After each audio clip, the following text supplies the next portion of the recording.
Well, now it's one of the most appalling cases of child neglect we've seen in South Australia, the one we've come to know as the House of Horrors, where 21 terribly malnourished children lived in squalor. While this is an extreme case, sadly it's by no means unique, and tonight we have more evidence which reflects a welfare system in crisis.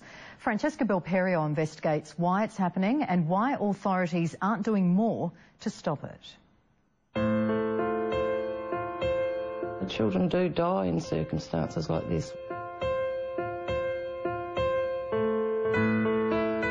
I think there should be yet another inquiry just on that aspect of how many children end up in a grave because this department fails to act.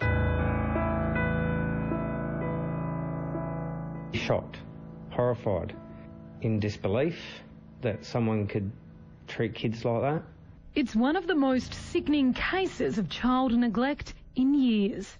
21 children, all terribly malnourished, were found living with 6 adults in appalling squalor in 2008.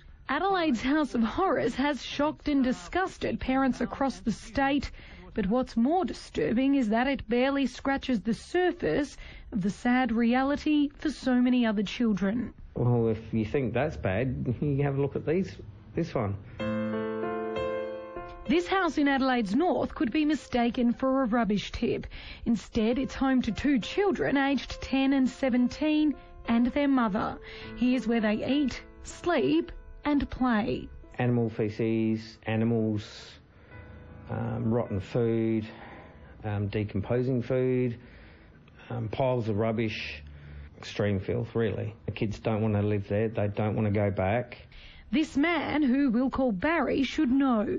Sadly, the oldest child is his and the mother his ex-partner. Barry says she's had children removed from her care before, but hasn't changed her ways. Not doing a job as a mother, not keeping the kids safe, not cleaning up, not having the house with food, and children shouldn't live in that sort of state. In August, Barry and another concerned relative reported the case to Families SA, but were told there weren't enough resources to act. Purely and simply, they're just washing their hands of it. What do you think about that? It would make you pretty angry, wouldn't it? Upset, angry, and it's just not on. I was horrified, mortified that something as serious as this could be closed without investigation. Paddy Thompson knows the heartache of seeing neglected children suffer at the hands of a department that just can't cope. She used to work there.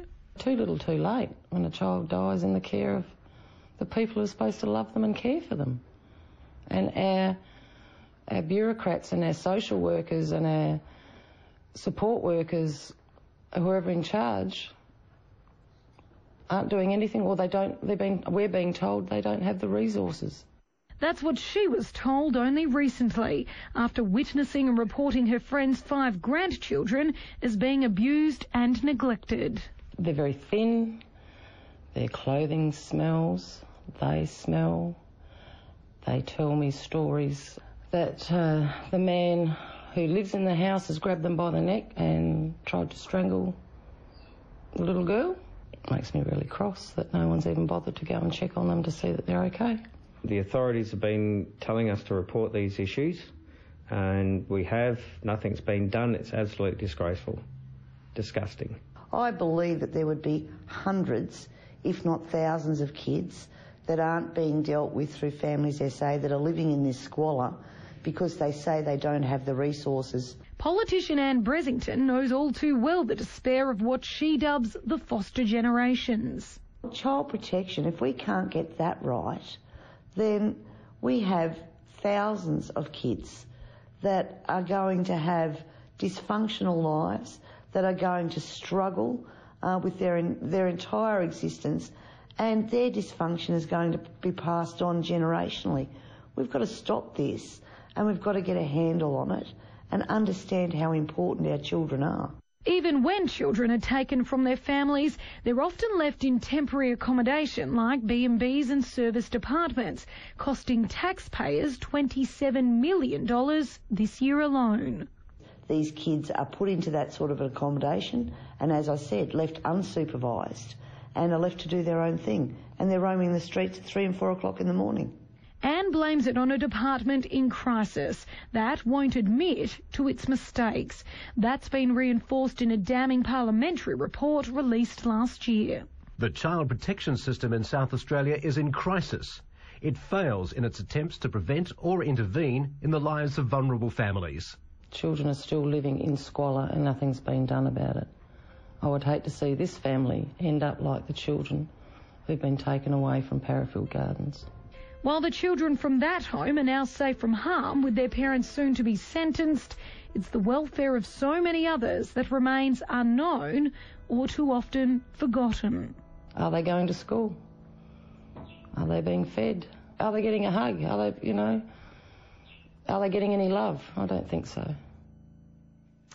And Families SA inform us that the anti-poverty sector has intervened in one of those cases mentioned and the other they're unaware of. They say they react to all reports and place them on a priority list depending on the urgency of the case. Francesca Belperio with that report.